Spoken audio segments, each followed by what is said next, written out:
Ladies and gentlemen, boys and girls, welcome back to another rock and roll episode of Hollywood After Dark.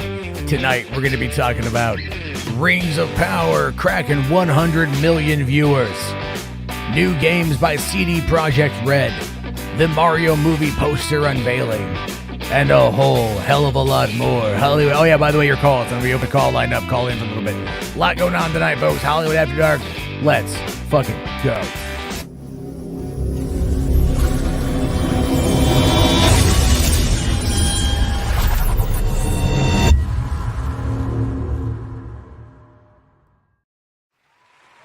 Yeah, that's right, everybody. Welcome back to Hollywood After Dark. Oh, thank you for the applause. The applause is amazing. Thank you, guys. Oh, you guys mean the world to me. Thank you all so much. Thunderous, uproarious applause. I know I'm a humble movie talk merchant. Oh, thank you guys so much. Really appreciate you. All right, anyway, I'm fucking around. Welcome to the show, everybody. Hope everyone out there is having a good night. Sorry, couple minutes behind. I was actually over on Mad Max the Mandalorian stream. Lost track of time as I was internet window shopping for potentiality of buying an Xbox Series X, and then hovering over that purchase button before realizing that I've got a previous engagement, a prior little bit of my time, and that of course is to talk to you fine folks tonight. So I close out all the windows and no buying video games for me, which is the right, responsible adult thing to do. So thank you for that, keeping me on track, because otherwise I probably would just be like completely covered in Cheeto dust playing video games non-stop. All right, I hope you guys out there are just having yourself a great day. H-Bart's here, says get a PS5. I will get a PS5, H-Bart's. I'll tell you when, though. When they release the slim model, I will get a PS5. I cannot, for the love of God, every time I go to the store and I see a PS5, I look at the size of that thing and I just think to myself, why? Why, God? Why hast thou forsaken me? Why did Sony decide to make something the size of my old 98 Ford Taurus? I don't understand what was going through their mind, their brain. Mark Kearney's mind at the time. Well, no, he was more of the interior guy, the nuts and bolts of the system. But man, it's not good. It doesn't look good. It doesn't look sexy. The PS4 might have been a rhombus, but you could tell that it was a rhombus that fucks. This thing looks like it wants to be from like 2050, but it has 1998 aesthetics. It is just, it's a schooner. It's a schooner. Yeah, there you go. Why, Lord? When can I see the goddamn sailboat? Fucking gotta love Willem, man. Gotta love Willem. Jay David here asking, remember how small the first PlayStation was? Seriously, dude. Seriously. I remember how small the PlayStation was. Pepperidge Farm remembers how small the first PlayStation was. It's definitely a good time for that one there. Just here is saying, because they wanted to make it unique and make it a piece of household art. Motherfucker, it's a video game. I'm not saying that to you. I'm saying in general, like, it's a video game. There it is. Shiny here says lay it flat, looks better. Well, I don't really have the space to lay it flat. Not given that size. My entertainment center does not have the big enough space for that, and I'm not buying a new entertainment center just to put a PlayStation 5 up. So it is one of those things where I'm just not going to be doing that. All right, let's see here. And McLeod says, you're seriously basing how good the PS5 is based on the aesthetics? Yeah. Yeah, I'm sorry. Like, that is part of it. If it doesn't look good in my place, or I can't, here's the thing. I got two kids. I got a 3-year-old. I got a 4-year-old. If I can't tuck it away somewhere that I have available to me to be able to play it, otherwise it's going to be like, it runs the risk of becoming collateral damage. At least the Xbox Series X, I can put where it needs to be, and it looks like a brick shithouse. It looks like if you fuck with it, it will put you 5 feet under. That's the thing. The PS5 just looks like, I hate the design. I just hate the design. And that is something that's keeping me from it. Absolutely. I really am not a fan of the design. I'm sure it's a good system. I have no doubt in my mind it's an amazing system. I loved my PS4. I was a PS4 guy from 2013 until last year. right? 8 years I was a PS4 guy, and I love my PS4. And I'm looking forward to getting those games again in backwards compatibility on my PlayStation 5. All I want is for the PlayStation 5 to not come across looking like the original George Foreman PS3 or George Foreman grill PS3 design, because Sony sucks on their first designs. But then when they start figuring out ways to make it smaller, to make it slimmer, to make it a bit more attractive, maybe a bit more sexy, then I'll ease myself in on getting a PS5. Because by then, who knows? Maybe Last of Us Part... Here, I'll tell you guys the reality of it as well. The one thing that would get me to get a PlayStation 5 right now is if they actually had announced the Last of Us multiplayer. I'm not even making that up. Like, that is the thing teetering right now, because I pay for the Xbox Games Pass. So I can play all of those games on Xbox Games Pass, and it looks amazing with my Series S through my TV. I just want a 4K player. I want the 8K upscale, and I want the ray tracing, right? Like the better ray tracing. I want the better processor on the Xbox Series X. So, but for right now, it's like I can just sit there and game, and it looks great. Y'all cray. Let's see. RJ here says, I'm fucking pissed at how bad the launch of Overwatch 2 was. Hate DDoSers. Mario movie poster looks good. Glad it's at least a little like the video game. Still scared. Is that why you were saying that? Is that why you were saying, RJ, that today was a shit sandwich because of Overwatch 2? Look, here's the thing with Overwatch 2. Once Microsoft gets control of Activision, Battle.net goes bye-bye. Battle.net goes bye-bye. It goes away. It gets dust in the wind. It's gone. It's destroyed. It is just poof out there. And it gets replaced with Xbox Online, a much superior and more sophisticated system. So yeah, we'll get rid of, Battle.net's been shit for years though. So there you go. Luke Stone here says, my console history was first the Wii, DS, then 360, then Xbox One, PS4, and Xbox Series S. Love my Series S, playing Gears 2 at 60 frames. Hell yeah, dude. Hell yeah. I need to go through the Gears franchise again. Thomas here says, you don't think the PS5 looks good design-wise? Yes, I think it looks like shit. I've never liked it. I don't like the design. I think the design of the PS3 and the design of the PS3 Slim, or the slimmer model that they put out, and of course the PS4, were fine. There was no reason to fuck with that aesthetic. I don't know why they decided to add removable faceplates and whatever. All right. The Xbox 360 tried that. Like, remember that, you guys? With the 360, you get your hands on the removable faceplates. If you want to customize your system, somewhere here in my office, I've got the Xbox 360 launch party, the Mojave Desert launch party faceplate from 2005. Never put it on my system. Never even went out and got a faceplate for it, because I never fucking cared. A console is meant to be played. If you try to make it a centerpiece of your home decor, you're doing it wrong. Gamers don't care. Like, you're not going to sit there. Okay, here's the thing. Here's the thing. Let's say you're a gamer. You're a gamer male. You identify as a male, and you're out on a date. Things are going well. You talk to the girl, and the girl's like, "Yeah, I like the game. You know, I dabble." And you're like, "Man, this is great. I can get her into some gaming," because couples that game together, fuck. We know this. It happens. It's a thing. So from there, you get him. You bring her back to your place, and you think she's gonna give a shit what the fuck the aesthetic of the PlayStation 5 is gonna look like? Do you think she's gonna like be able to drown a toddler in her panties by running her finger across that particular fucking elongated shell? Hell no. If she's a gamer, if that's what she's into, what is gonna make her fucking, part the Red Sea, if you will, pardon my French, is going to be fucking by playing the goddamn games. By playing the goddamn games, man. All right. The aesthetic of the PlayStation fucking 5 is terrible. It's god awful. They should feel embarrassed. Now they're raising the price. $70 for original titles. It's just not even worth it at this point. I'll wait a year for Ragnarok to drop in price. I'll get a system, when it does its first initial price drop, when the new model comes out, and then I'll be able to dive on in. But in the meantime, I'm going to go back to what I know is what tried and true.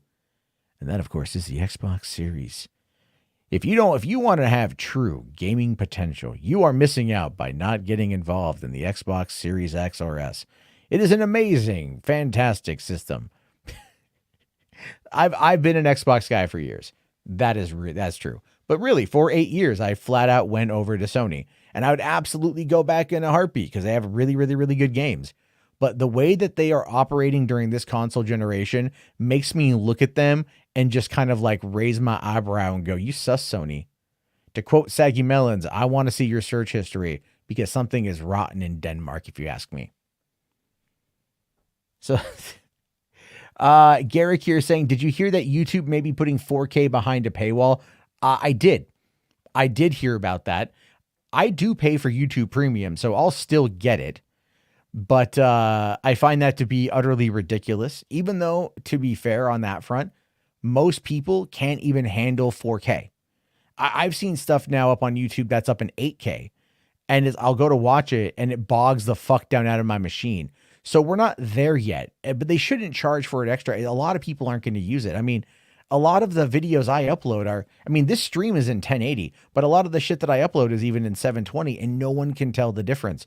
So you don't need 8K on your fucking phone, which is only going to have slightly upscaled 480p.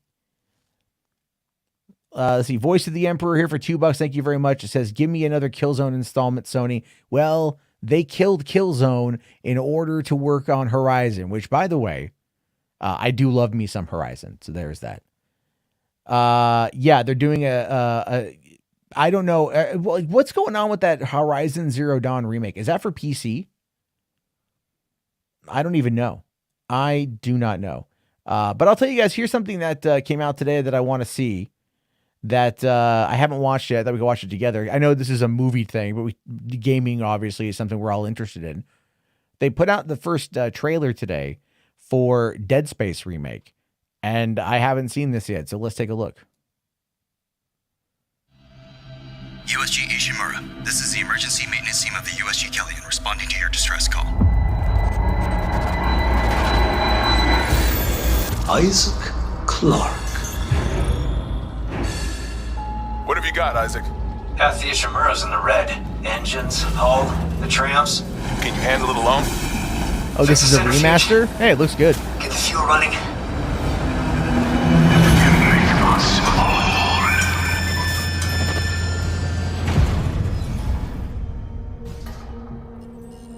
This is Senior Medical Officer Nicole Brennan. Medical is overwhelmed. We need help.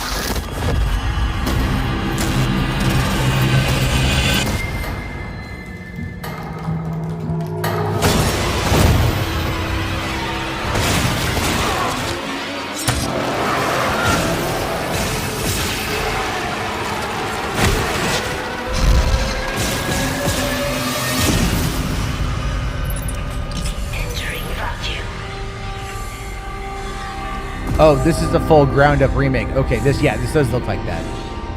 This looks wicked. This looks really good.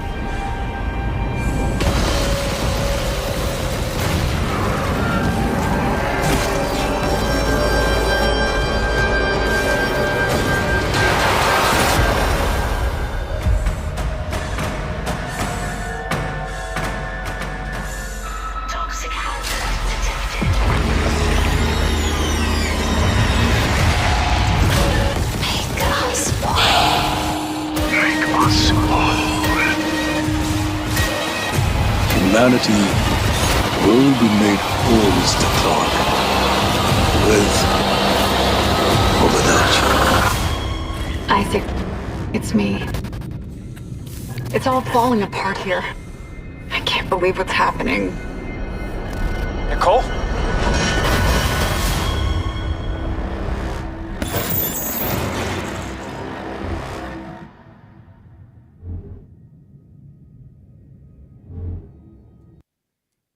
All right, look.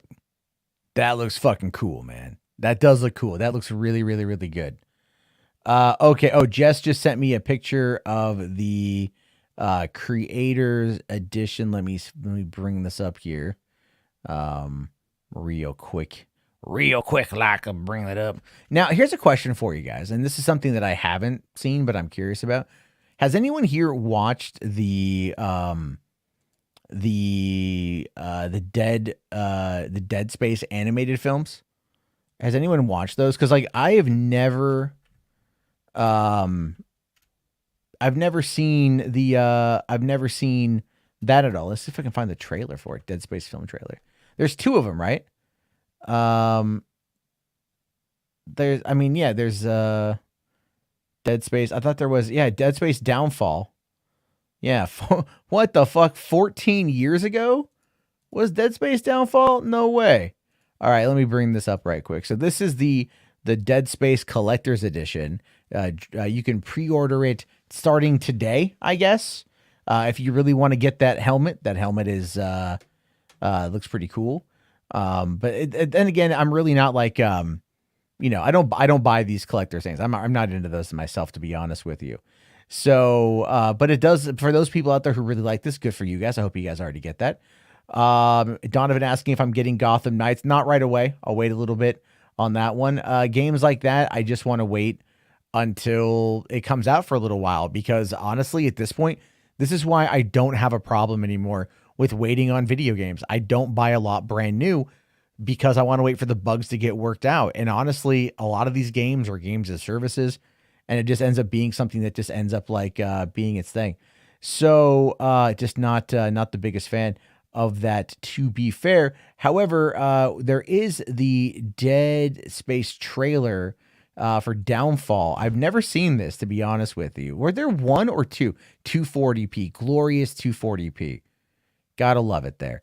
I should put that on a Hollywood After Dark t-shirt, glorious 240p, and then just get like yelled at by cinephiles. How can you, what did that even? They're just gonna like salivate and lose themselves over me making a joke. Anyway, here is the Downfall trailer for Dead Space. Anchor Bay Entertainment. Whatever it is, it's just up ahead. Oh my god, we found it. We've got to call this in. Earth, you should have an image. Down here, you're killing everyone. Oh my god! Oh my god! In a remote edge of the galaxy, a massive mining operation is underway. This is Aegis Colony. Artifact discovered. The thing is cursed. A holy relic. We have the right. They seem to have an idea that this is what created us. What secrets do you have for us? What's happening? A spike in serious violent incidents. We brought something aboard that we didn't understand. Something alien, and it's trying to kill us. The suicides? The murders? A discovery that should never have been made. They need bodies. They need us to turn. Has awakened an evil that should never have been unleashed. My God, make it stop!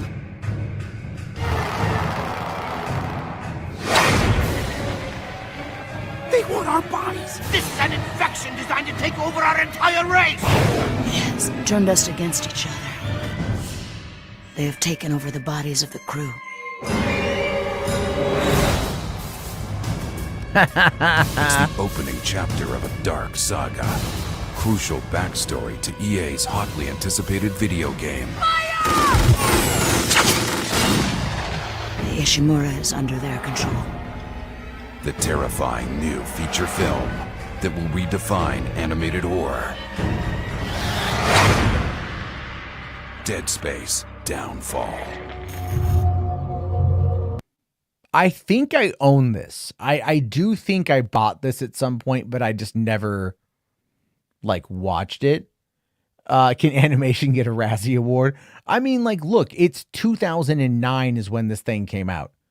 You know, it's 14 years ago. I mean, obviously animation has come a long way, but still it's like, look, you guys have to, I mean, I don't know if you guys saw the other day, I posted about this on Twitter. I think I posted about it in the Discord, where I was at the Dollar Tree and I found the Mass Effect animated movie on Blu-ray, and I found the Dragon Age animated movie on Blu-ray for $1 a piece, or well, $1.25.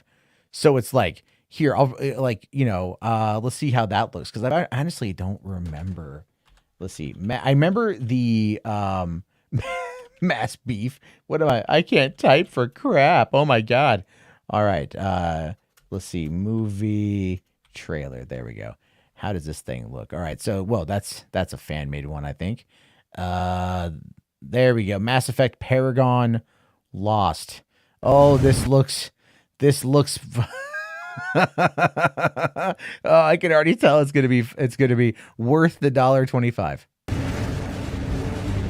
At the time, I thought I was making the right decision. Now, I just don't know. Vega, hell of a battle there, son. That's the kind of leadership I'd expect from a veteran. You gotta be ready for anything. You think I'm ashamed to show respect for someone who saved billions of lives? Bastards are currently laying siege to our colony on Fel Prime. Man, there's swarms of them up there. You ever seen these things before? No, never. Entire colonies vanishing overnight? I thought it was just a silly rumor. I remember you. The Alliance Marines who bested the Blood Pack and their Battlemaster Vega.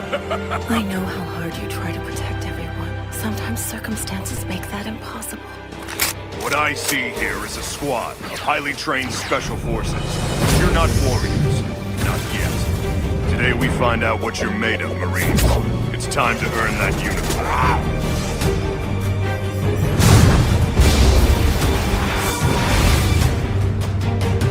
Do you think I made the wrong decision?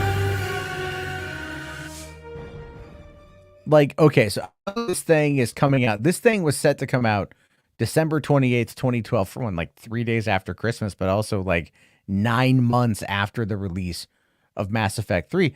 I never saw it. You know what I mean? I never saw it there. But I'm very kind of curious how, you know, like how that stuff kind of played out. And everything. But what's this one here? The other one, I mean, that looked okay. I'm trying to find the Dragon Age, there you go, Dawn of the Sea trailer. We'll do this. We'll do this one. One more little one after that, because we're kind of on the subject of EA games and animated movies and whatnot. And look, and here's the thing with that, by the way. Like, look, not all, like, this shit is old. It's dated as fuck, obviously. But you got to give, like, it's going to have a little bit of the StreamYard is acting kind of crazy again. So give it a second to play catch up. But you guys got to, like, respect at least the fact that they were trying to do this back then. You know, that they were at least attempting to do animation. You got to give them some credit for that. That's at least the way I see it. So let's take a look here at Dragon Age Dawn of the Seeker US. This is, again, the one that I just bought on Blu-ray. I have never seen this. I don't know why, but I've never seen it. Even the Mass Effect one, I don't know why either. But let's go.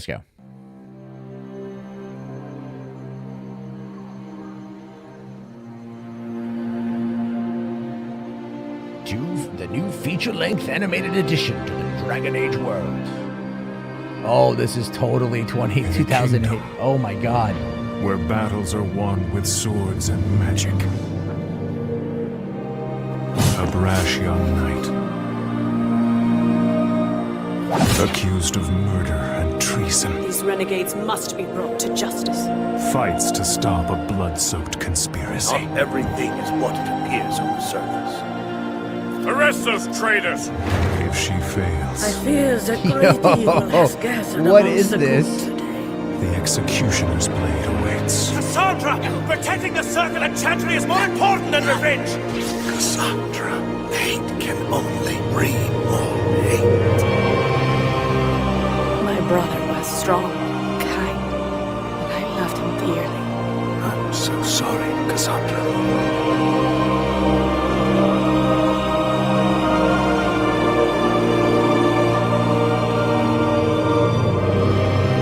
You have the heart of a true seeker, Cassandra, as did Byron.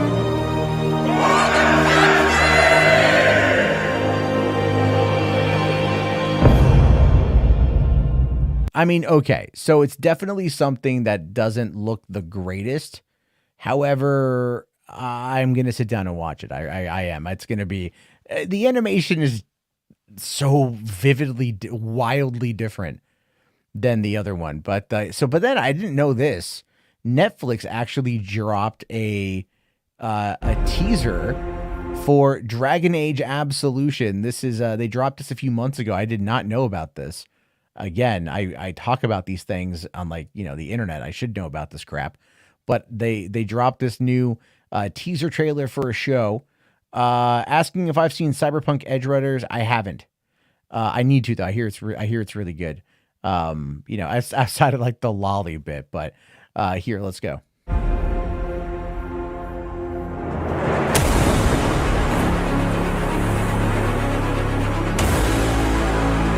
That looks better than the last one.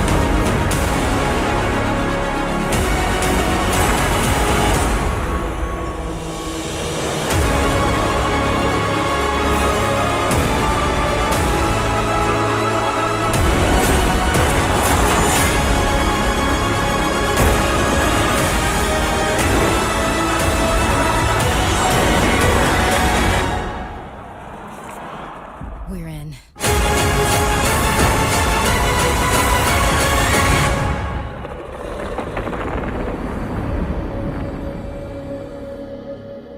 All right. I mean, look, that does look better than the last one. JP says this looks dope.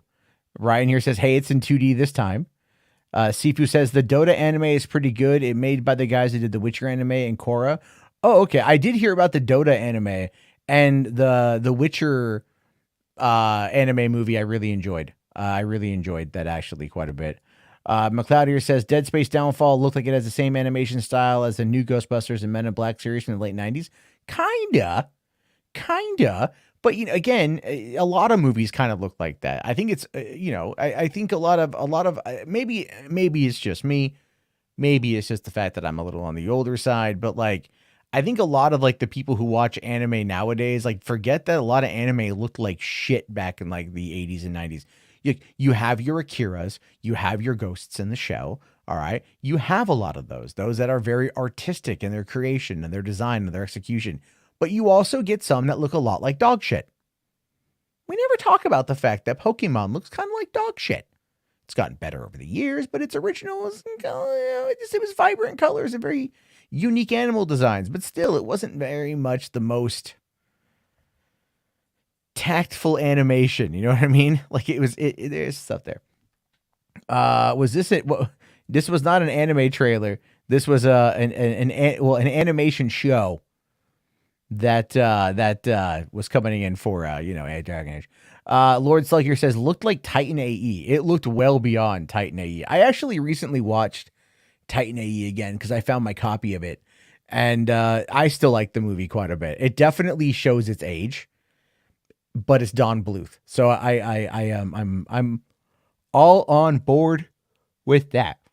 All right, couple supers here that I missed up here. Sorry, here. Voice of the Emperor asks, when do we get the phone lines up? They'll be coming up here pretty soon. I'll probably drop the link here in a few minutes as we get into some of the quick news I want to look at, and then we'll get into those topics. And then Dat Dude Vince for $5. Thank you very much. Dat Dude Vince says here, or just Vince. I don't know why I read it. It says I only pay for premium because of background play at work because I have to work overnights. Also, I bought 2 gift subs. Thank you so much for buying the gift subs. Definitely should see those be given out. I'm going to double check all that because I don't have any control, I don't think, about all that shit. But thank you again. Keji here says, you dare try to disc Pokemon?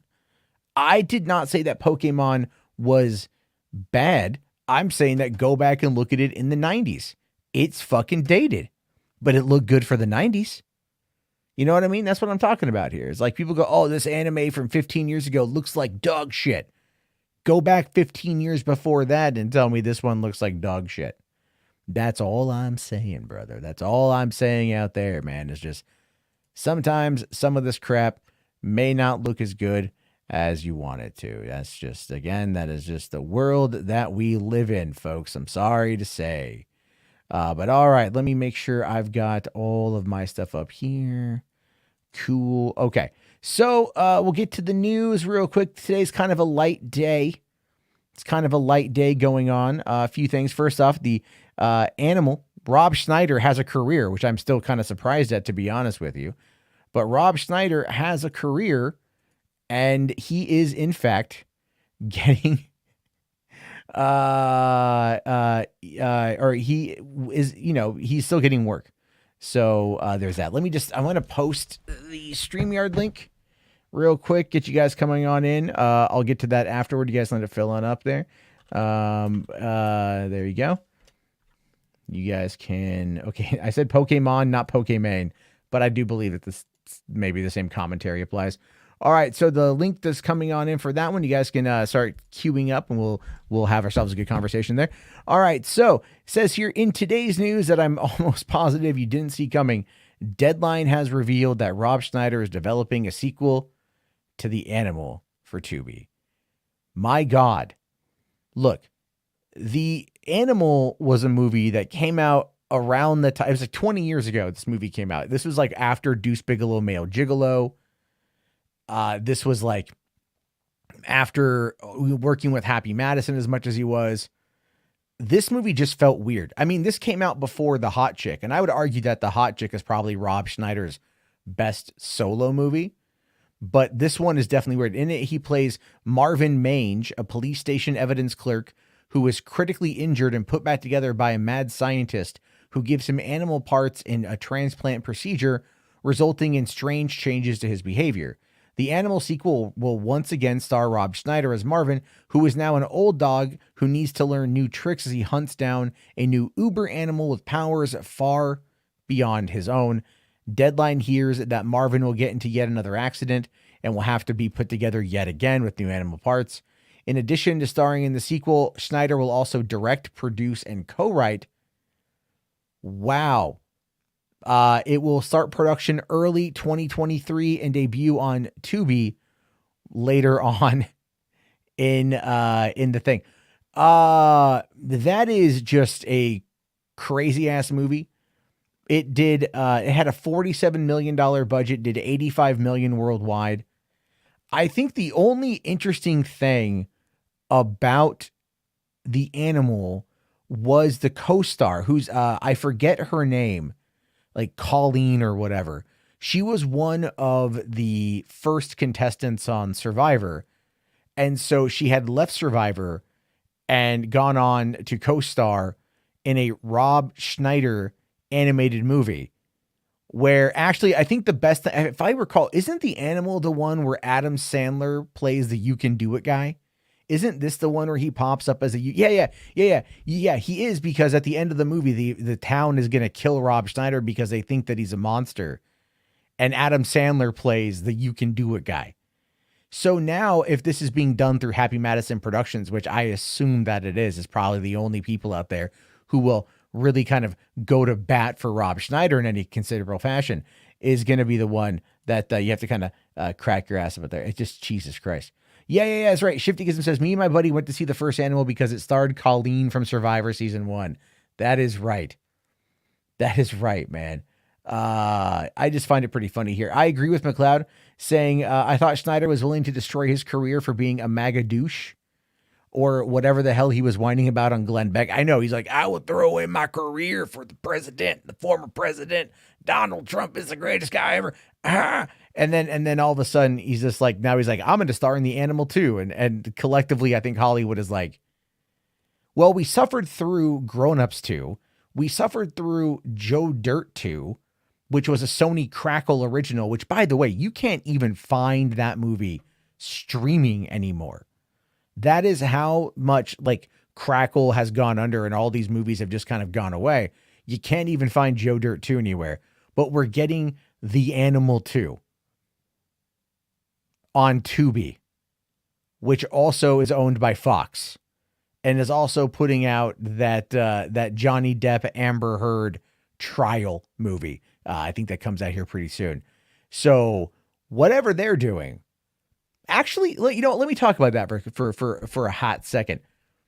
Tubi has this weird kind of reputation of showing movies that nobody else wants to see. There's good movies on there, right? There are good movies on there, but there's also like terrible DTV, not even like direct to video. We're talking like direct to that station that only operates from 5 to 9 p.m. on every other Friday.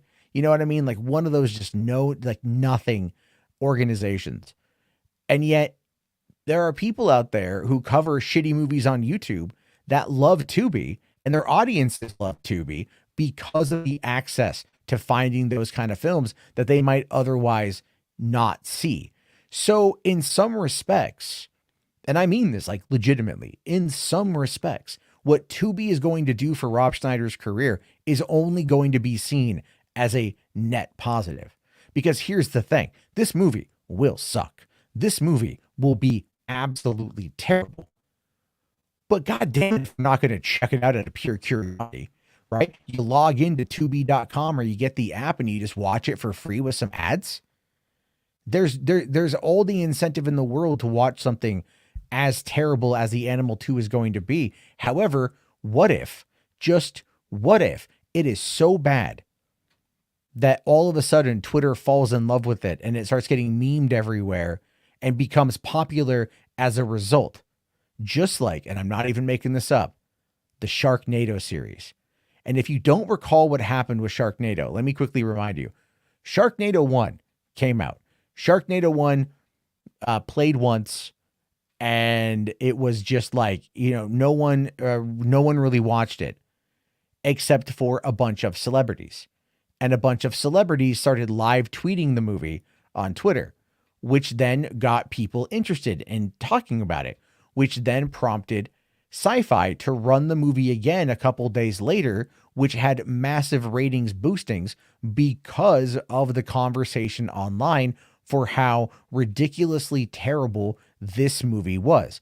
And as a result of that popularity and the money and income earned out of that popularity, we've got 5 Sharknado movies, and they've even gone as far as to have Fathom event screenings for the new ones. It has created a cottage industry off of a movie called Sharknado. So maybe, just maybe, this is something that could very much have interesting impact for as shit as it's going to be. All I'm saying is, Spherical Man here says it could be the next Morbius. It's Schneiden time. You know what? We should put that on a shirt and try to sell that. We should try to make it Schneiden time happen. I think Rob Schneider has gone a little bit off the goddamn deep end. Okay. But I've got a very, very soft spot in my heart for that early 90s SNL cast that defined my comedic chops as a child. The shit that I saw when I was a kid. I don't care how bad Rob Schneider is. He could storm the Capitol wearing a Confederate flag and defecating on Nancy Pelosi's desk. He could just be a horrible person, and I'd probably be like, so another Deuce Bigelow movie? I mean, okay. You know what I mean? Like, it's just, you know what? Call me biased. I'll admit it. I'll own it. I'll take it. It's mine. But that's kind of how I feel about that. Anyway, so we've got that one there. And how does Tubi have money? Tubi is owned by Fox, Anthony. They're owned by Fox, and they also run a lot of ads. So there's that. Lord Slugger says, Tubi has a lot of found footage horror movies, including the one that you worked on called Devil's Pass. Damn straight they do. Damn straight they do. I remember, Alex here says, I remember when Tubi had softcore porn on it. Well, shit. That's kind of a thing. What's next? Dickie Roberts 2. Don't besmirch David Spade. All right. You can't, no, there's no besmirching David Spade. I don't care whatever David Spade does next. Joe Dirt is the thing. I love Joe Dirt. Joe Dirt is, I think, one of the most underrated comedies of all time. In my mind, I love that movie. Everyone I know loves that movie. You can quote that movie. The sequel ain't as good, but the first one is like, it is comedic effing gold. They're not owned by Disney. Fox actually still has like Fox Television, Fox News, Fox Sports, things like that. So everything. Fourth here says, bring back Andy Dick. No. But Spherical Manor says, I'd like a Grandma's Boy too. Yes. Yes. But Alan Covert has like, he's like hardcore right wing now, and he's insufferable on Twitter. He just really is. All right, guys, I see we have people here lining up in the back room. Let me just kind of blaze through some of the stuff today.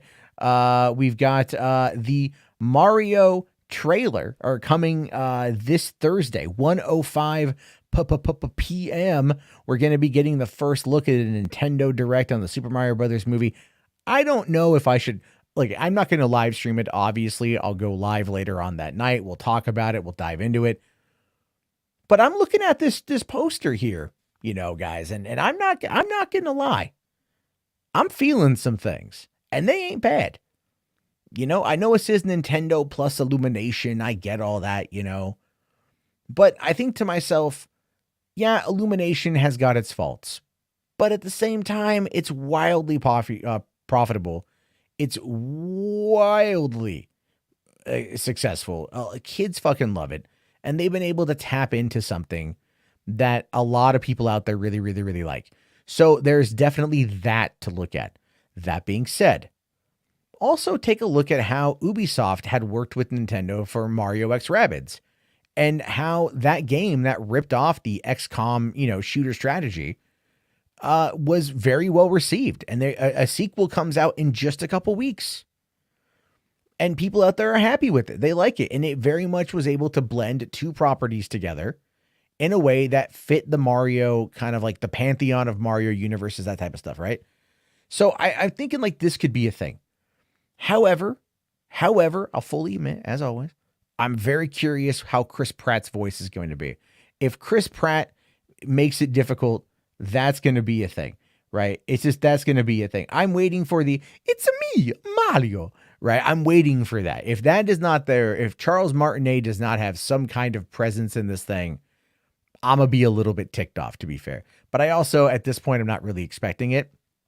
Nintendo made the mistake back in the early 90s by thinking that the brand of Mario was too popular and that they had nothing to worry about with the movie. So they provided no oversight. They literally just let the guy who pitched the idea to them have full run and full control over Super Mario Brothers. And we got a movie that, you know what, I love. 30 years on, I still love the goddamn thing. I know a lot of people that still love the goddamn thing, but it is a dumpster fire of a film. But it's one that lives in the cockles of our hearts because you know what?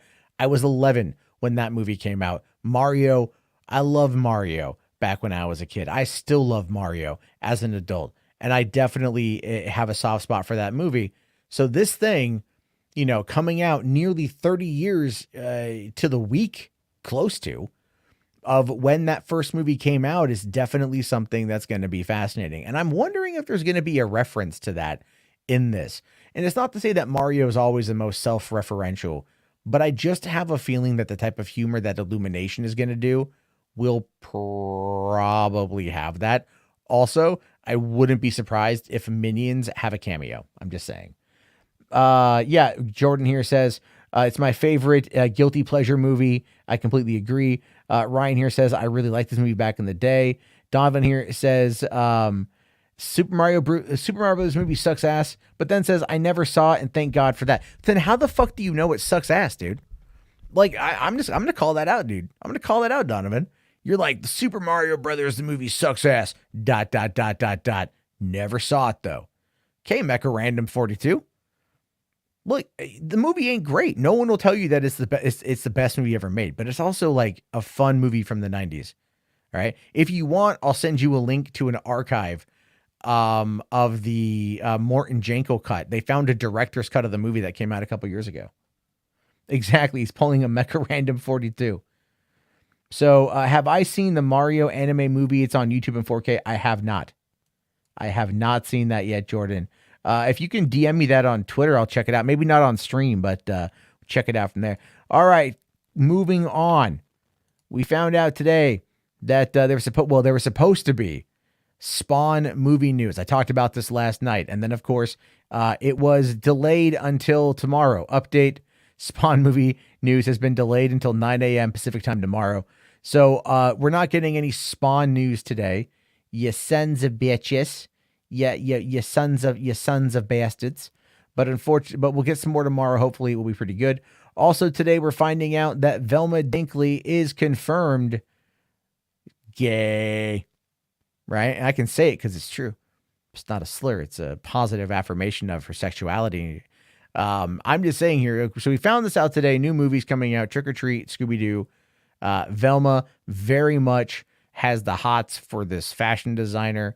And I get it. And again, James Gunn had confirmed that she was supposed to be canonically gay, but Warner Brothers watered it down. I actually did a video about it. It was originally a TikTok that I decided to turn into a video because I want to try to get out to more people. I got to have some hot takes.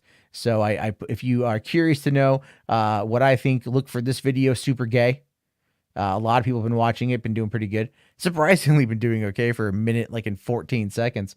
But also tomorrow, if you guys like any of the stuff I talk about, I will be also calling out, people like Soups here for being absolutely fake AF in regards to movie trailer reactions. So that's going to be an interesting thing coming out tomorrow as well. So keep an eye out for that on the channel at some point in the day. Also, I just wanted to touch upon this thread. According to Grave here, Elon now is moving forward with the $44 billion purchase of Twitter. This is interesting just because of the ramifications that it's going to have, not only in the tech space, but probably in elements of the entertainment space, because of what what they might try to do to bring in more shit to Twitter, or how they might try to expand it to build out fandoms and to build out communities and things like that. Because look, I'll be honest with you guys, the community is the future of this stuff, right? The community is the future. The people who are in these things are the ones who are going to be really kind of moving merch and the conversation and things like that. It's a symbiotic relationship between business and entertainment and money and all that shit. But that's a lot of where it's at. And you're going to get a lot more of that in the future. So we'll have to see what happens with Elon Musk. I just think it's really fucking funny because Elon Musk is like, yeah, like, I don't want to buy it, but I'm going to be in a lot of trouble if I don't buy it. So now he has to buy it for $44 billion. He fucked himself. So he'll sell it real quick, or they'll find a way to just sell off the proprietary software and scuttle Twitter. Either way, it's entirely possible I'll get verified before the end, because he believes in verifying, and I've been trying to get verified for a number of years. I can't get verified. I cannot get verified. Am I roboting again? Son of a bitch. All right. There we go. It's coming back now. Yeah, Upper Echelon Gaming did a video on this months ago. I mean, yeah, because it was going around months ago. Just today we got the update on it. So, again, what is so special about being verified? What does it even do? Nothing. I just want it. I'm verified on YouTube. You know what I mean? Like, I'm verified on YouTube. Not on this channel, but on my other channel, I'm verified. And it's like, yeah, I want it. It's a petty ego thing. All right. Not that I'm going to like lord over people say like, oh, I'm verified, but it's just, it's just one of those things where I want it. Right. It's stupid. It's pointless. It's petty. I know, but I want it. And I think it's ridiculous that, given everything that I have kind of been attached with over the years, that, people have been verified for less. But I'll tell you this, I actually cannot get verified because of the Twitter Trust and Safety Council from way back in the day. I'm guaranteed up there on that listing of persona non grata. It is what it is, though. Yeah, it's like the subscriber count. It doesn't mean shit. It's just a nice number to have. It's just a nice number. You said, let's see here. All we know is that Dave Rubin will continue to suck up to Elon Musk. Yeah, he will. Yes. Spherical Manor says all of us humans will get verified. Yeah. All right. I don't care how I get it. I just want it. All right. Like, I don't want it to, everyone should be verified. Fine. Prove you're a human. Cool beans. Just give me the check mark, you motherfuckers. All right. And then let's see. What's the other I had like two other things here. I got that one there. Okay. So, and then finally, because again, this is like, going to be a shorter stream. What we're finding out now is that with nearly 100 million viewers so far, the Rings of Power is moving fast on season 2, saying we want the shortest possible time between seasons, but we want to keep the bar just as high. And the reality of it is that that makes a lot of sense. That makes a lot of sense. They want to keep the bar very high. The show looks gorgeous. It looks beautiful. You can tell that there is money behind it. You can tell that this stuff is going to be crazy going forward. There's a lot going on with this particular story. This show, everything that's going to be really, really freaking cool. And I, for one, am very excited to see what exactly is going to be happening with it as we get further into the show, because the stuff that it's setting up in my mind is pretty great. and I'm excited for more. One of the elements, though, that I found to be kind of interesting is the fact that they have, there's been this kind of like online battle, if you will, between House of the Dragon and Rings of Power. And this got brought up today by Flix Patrol. I want to show this one here to you guys. They say that the duel between Rings of Power and House of the Dragon has fueled social media for weeks.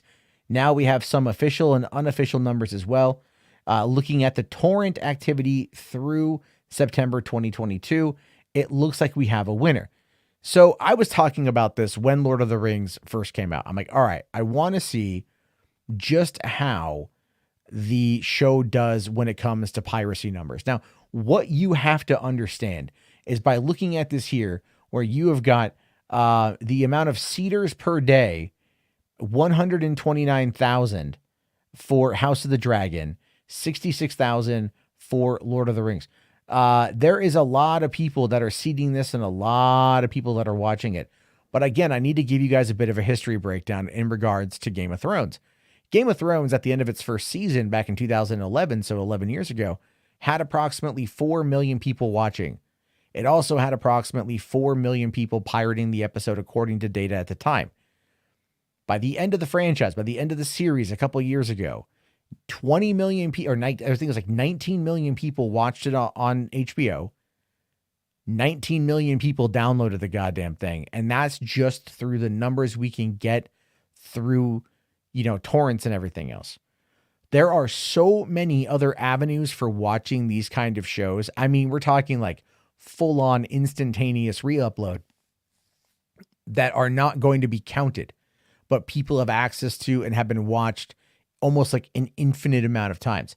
So we'll never truly know how popular something is in regards to piracy. We can get an idea for the numbers. It's very similar to looking at like the Samba TV reports or the Nielsen rating reports that take only a sample of what they have access to, and they then attempt to extrapolate that data.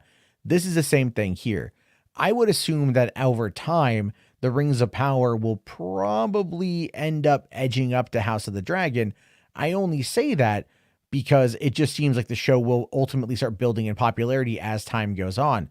But additionally, Amazon, well, okay, what did we talk about the other day? David Zaslav and Gunnar Wiedenfels, the CFO of Warner Brothers Discovery, are currently listed as defendants in a class action lawsuit from like an Iowa police pension over manipulation of stock prices or stocks in regards to the merger. And they talk about how they misled people on about the subscriber count for HBO Max. And if you look at the numbers, when you look at the people who break down HBO or talk about HBO and HBO Max in regards to how much that they've made or subscribe count, it's always a combined subscription count. It's HBO proper and HBO Max. They combine them together. And that's because everyone who has HBO has access to HBO Max, but not everyone who has HBO Max has access to HBO. It's a very weird, convoluted system. And it's one of the reasons why like linear cable is very much going to be having some problems in the next couple of years. However, Amazon is touting 200 fucking million different subscribers, right? For Amazon Prime. Now, again, that boils down to people who have Amazon Prime for the free 2-day shipping and, of course, Prime deals and everything else, but also the people who watch the shows. Amazon just dropped $8.4 billion for MGM. They didn't do that because, they weren't successful in what they were up to. There's a lot going on with that is going to be very fascinating to see where we are in the next 5 years.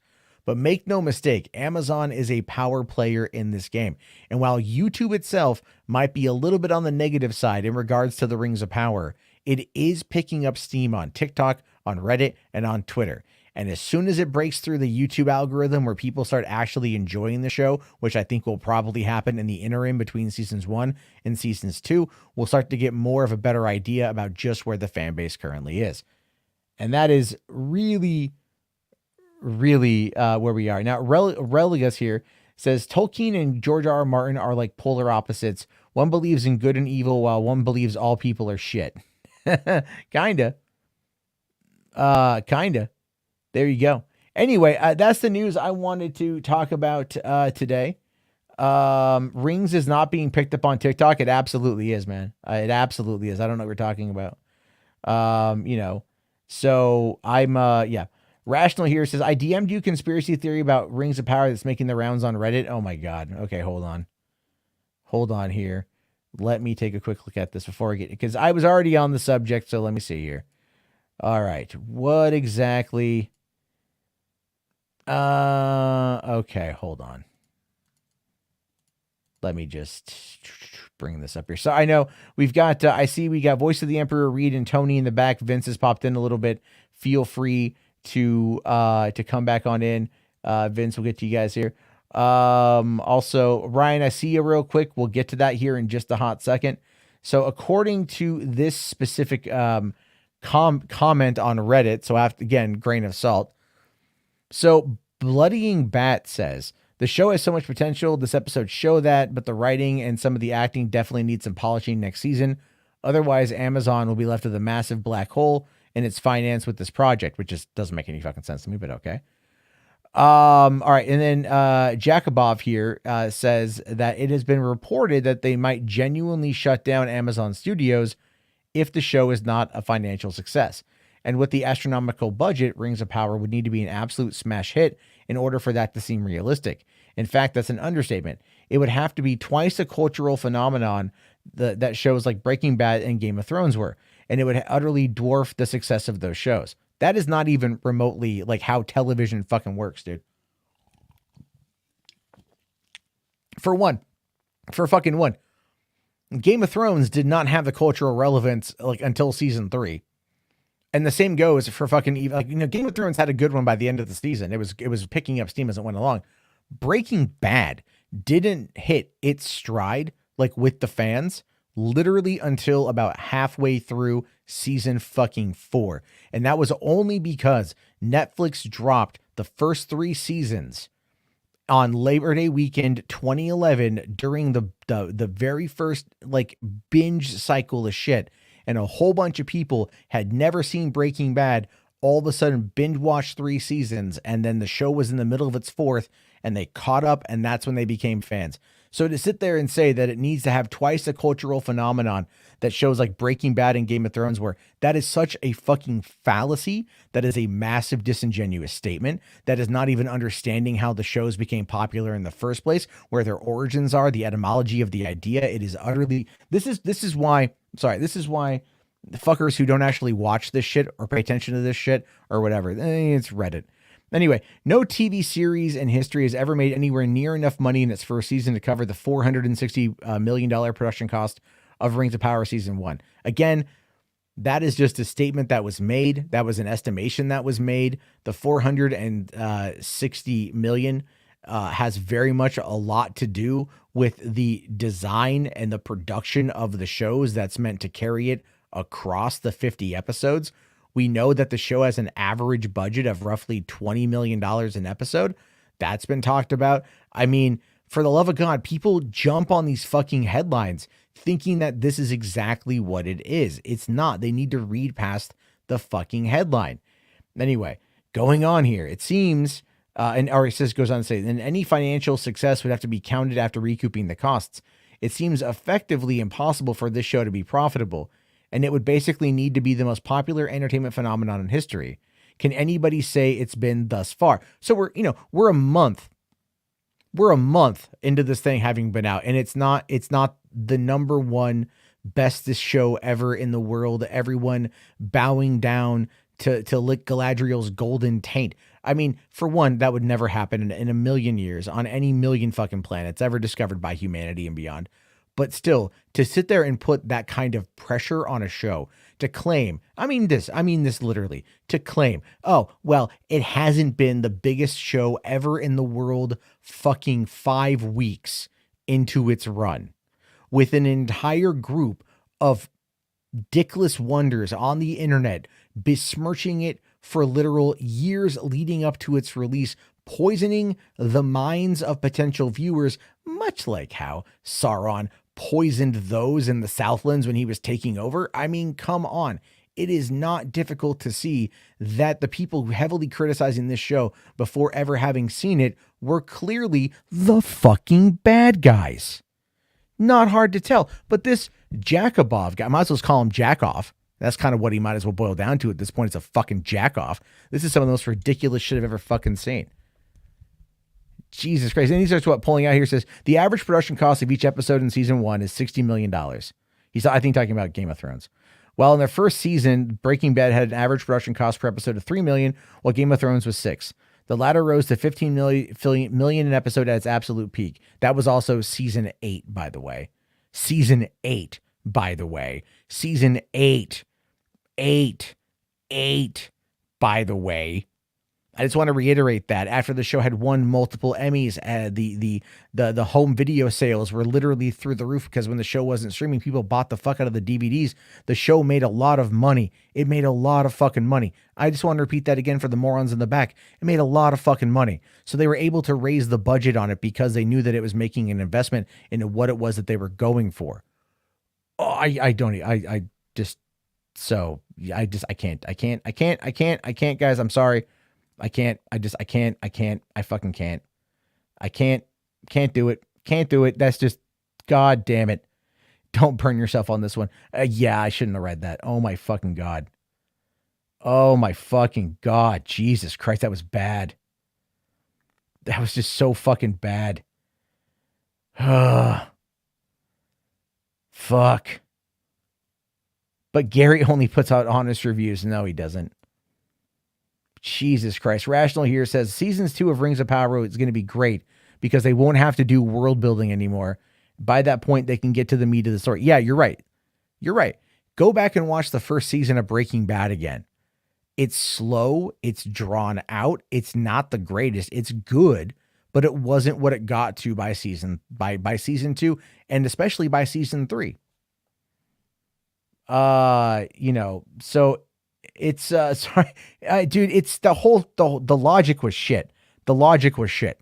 The problem, maybe it's my own problem here, and I don't know if I'm just tooting my own fucking horn like a goddamn moron, but I pay attention, Rational. I have for multiple decades. You know, I may not know everything. I might get a couple things wrong here and there, but there are certain things I do remember. And I remember watching them as they happened. I remember paying attention at the time. And I think people out there tend to really only focus on the headline and forget that can be heavily, heavily, heavily misleading. Angry Joe hopes the writing on season 2 will be better. The writing on season 1 has been phenomenal. Angry Joe is just like, if it's not handed to him on a silver platter, honestly, he plays way too many fucking EA games. Anyway.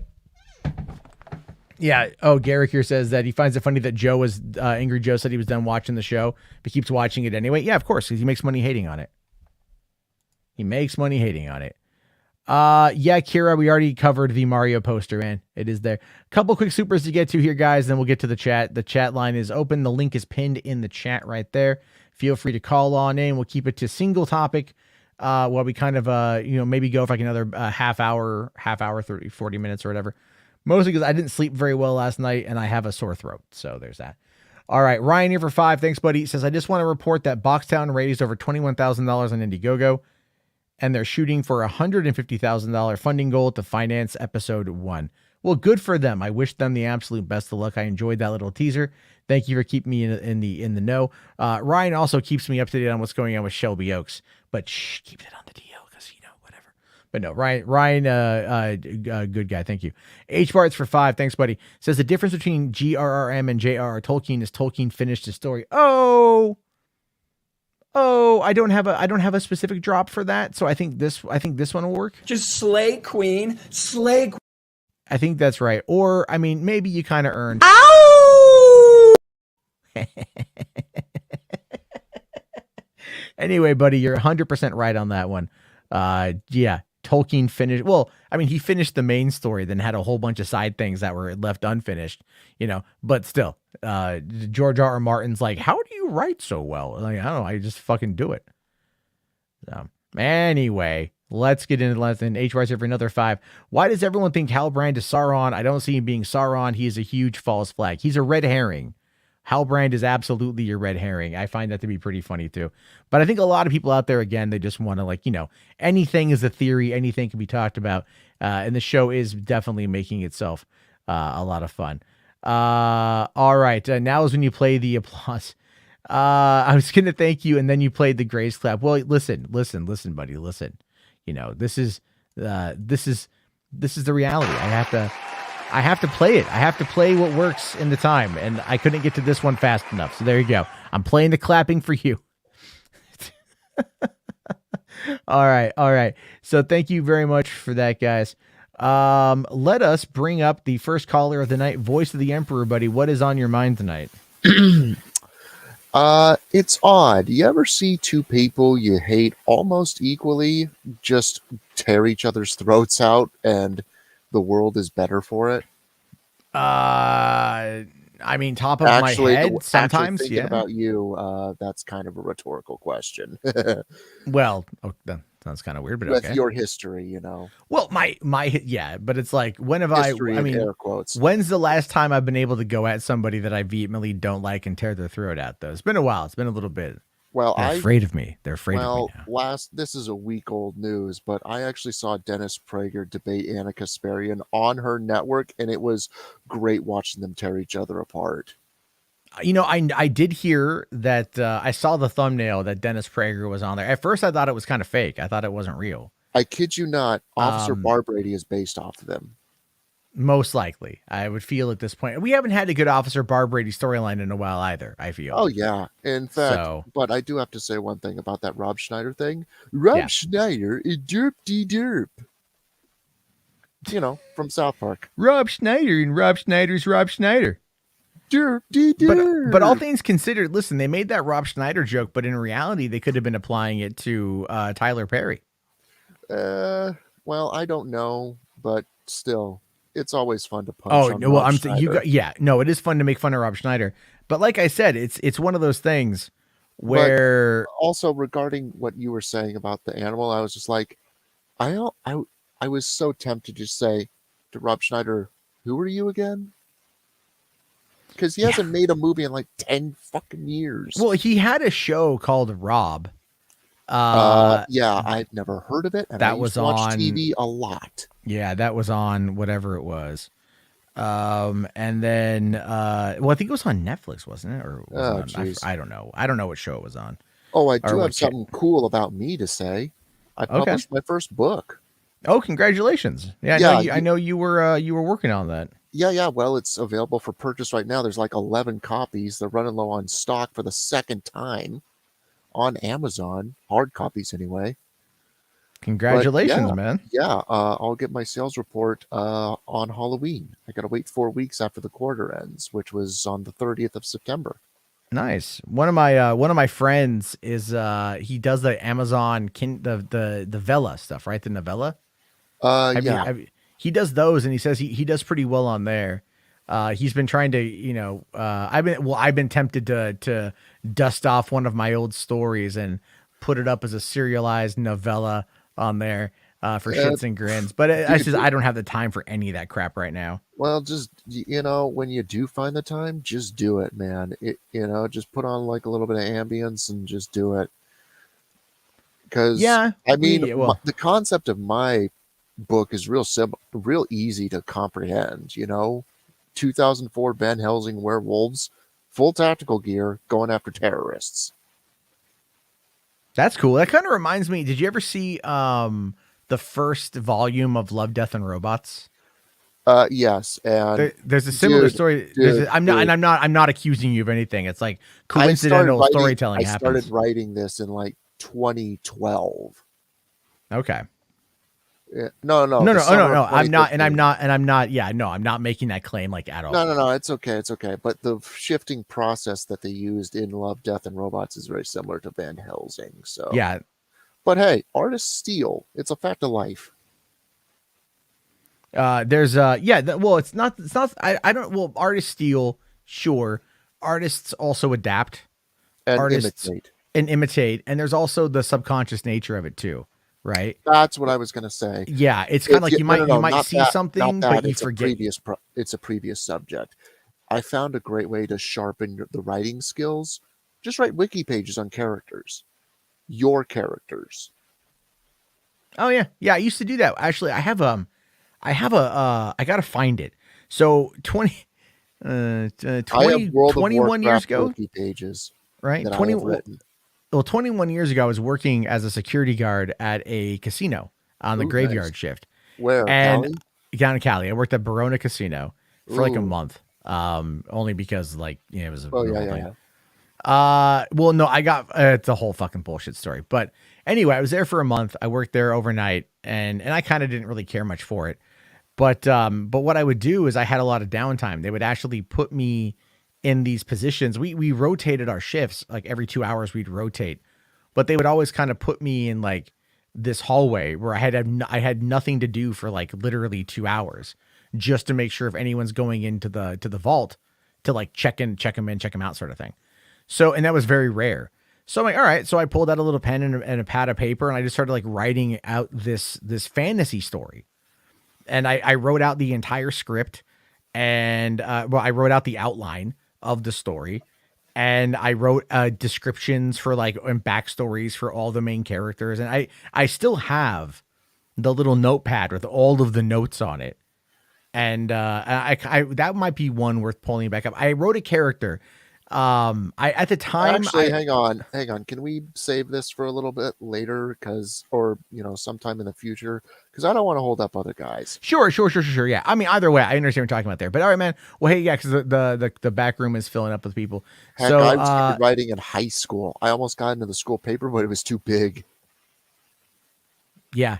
It's that can, then you gotta find a way to chomp it down, paraphrase that shit. One final thing. Everyone who is listening to this, go check out Battletech. It was founded in Washington State. Unity City is right across Puget Sound from Tacoma. It's great, and it's getting the second top post on their subreddit for Battletech is like a huge welcome mat for Warhammer fans. Because. Yeah. Also, I wanted to say last, saying Emperor Protect is like saying God bless in Rome, Oh, okay. Yeah. I don't know. I just work here. Yeah, that's okay. But still, it's a blessing, just say, hey, bless you, man. Sure. All right, man. Well, hey, thank you very much. I'm going to DM you something on Discord. Take care. All right, I'll see you later, buddy. Thank you. All right, Voice of the Emperor here, real quick. HWARs for $2 says, Campia, what are you doing calling into Jarbo? He doesn't really sound like Campia, but I can kind of see what you mean there. I get it. All right, we got Reed. Reed, what is on your mind, buddy? Hello, can you hear me? I can hear you're a little low. You may want to speak a little bit louder. Oh, okay. So this is going to be Marvel related, but yeah. 2 weeks ago, so I kind of have an idea how to bring in Ghost Rider to the MCU, but 2 weeks ago, I was buying some Werewolf by Night comics, and out of nowhere, there's just this 5th issue of Ghost Rider, just with those comics, and I think that's a pretty rare one. But I think the 5th issue would be a good adaptation, a good movie to adapt, or like a special.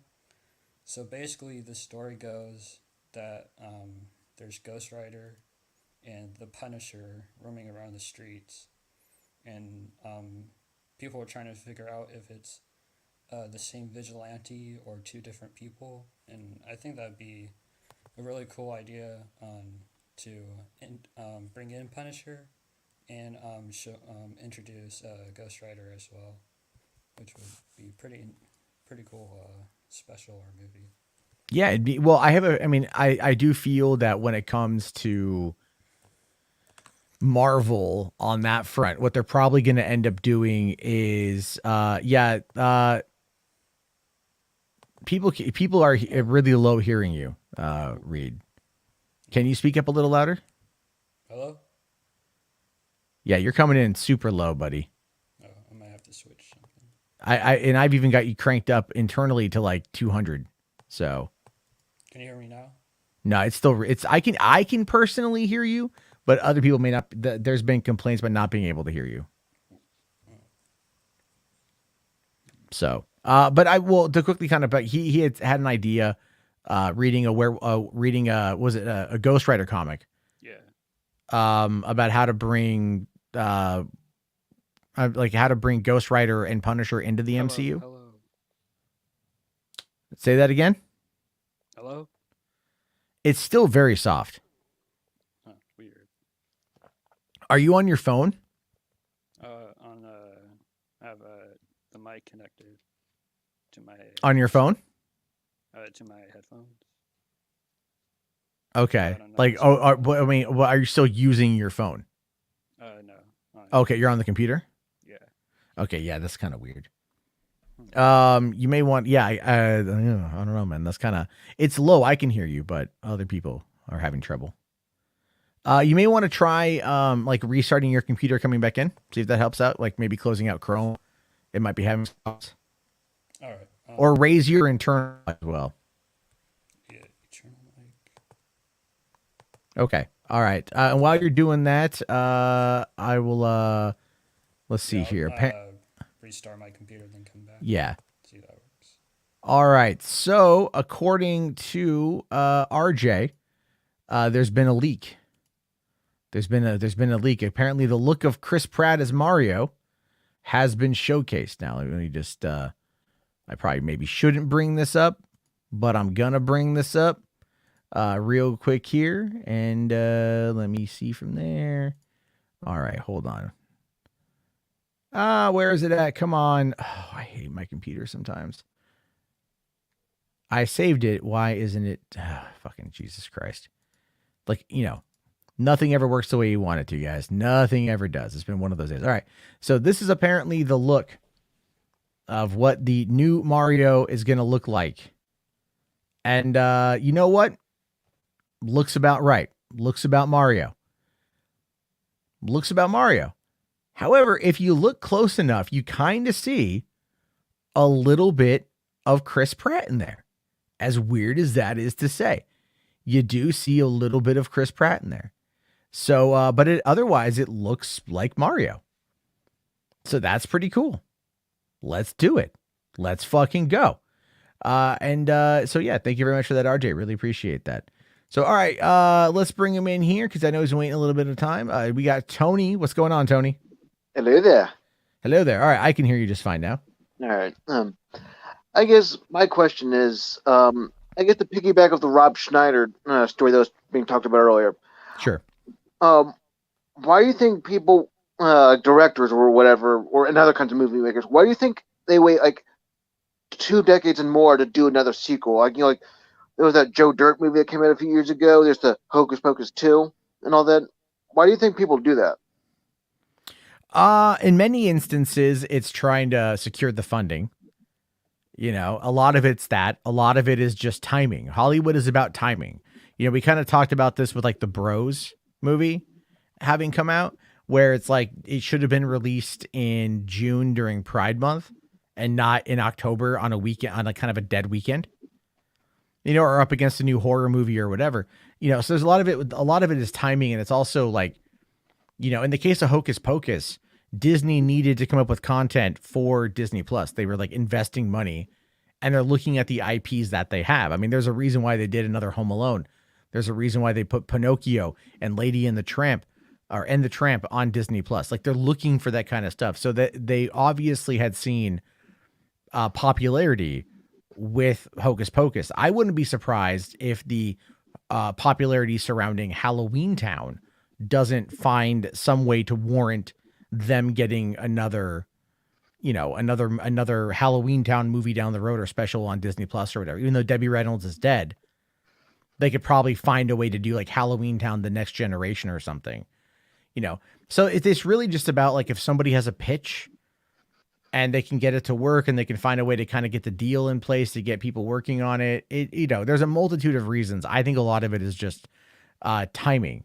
And a lot of these companies now are kind of like, they look at algorithms versus anything else. There was a time, kind of unrelated, but there was a report a while back that showed that that said that Warner Brothers, this is a couple years ago, was going to rely on an algorithm to greenlight their movies. Did you ever remember hearing about that?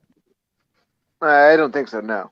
Yeah, they were going to rely on an algorithm, which tells me that they were going to scour social media to look to see what kind of movies people are talking about. And then they're going to try to like build up off of that, which might be actually the reason why they decided to make the Snyder Cut, was because they found all the bot accounts. The algorithm, you know, was like, well, this is being talked about a lot. And they thought that it was a surefire bet to make a lot of money. Whether or not it did or didn't, we have no way of knowing. But looking at that information, you never really know. But, you know, but again, go back to your original point. I think it really does boil down to timing. It sounds also like just business as well. A lot of it is business, yeah. Okay, RJ quickly here says, I might be getting into Overwatch. I got in, immediately disconnected. It's a story in 3 parts, folks. It's a story in 3 parts. Pour one out for RJ. Pour one out for the boy trying to be king of Overwatch 2, who can't quite get in. Now, Spherical Manor says, it's the same reason why Avatar 2 will fail. No, Avatar 2 is not going to fail, bro. You can't. The movie crossed $2.9 billion last week. It's not going to fucking, it's not going to fail, man. Well, with Cameron, it took him long enough, though. Yeah, he wanted to develop the story and develop new tech and everything else. But yeah, it took time to get there, you know. Phantom Menace Else here says, so Space Jam 2 was ahead of its time then? Listen, no, I don't know. I don't know how Space Jam 2 can be looked at in any kind of positive way. That movie, well, God, looking at the whole algorithm aspect of it, maybe, man, considering how many IPs they use in that motherfucker. Yeah, who knows how it could be. Yeah, it was all bots. See, RJ's all trying to get into Overwatch 2, and I'm going to get done with you guys and go and play Monkey Island on my Switch. No internet connectivity, point and click adventure. So, anyway, Ralph's Double Tits here says, leave Space Jam 2 alone. No. Music Man says, we never mention that film again. I would like to. But all right, Tony, I'm going to let you go, buddy. Thank you very much for coming on by. I appreciate you waiting. Sure thing. And we'll talk to you soon. Thank you very much, man. All right. So, okay, Reed came back. We're going to give it a quick shot, see if Reed's got it here. Reed, tell me we can hear you. Hello? Can you hear me? A little better. And I've got you cranked all the way up. Like to 200. I thought, because I put mine up as well, so, and switched the default and stuff. So I'm not for sure. Yeah, that sounds, I don't know what's going on. It sounds like it's maybe it's a driver issue on your headset. Possibly, I don't know. Possibly. Well, hey man, so yeah, we're gonna have to I'll do another call in like next week. We'll get you on.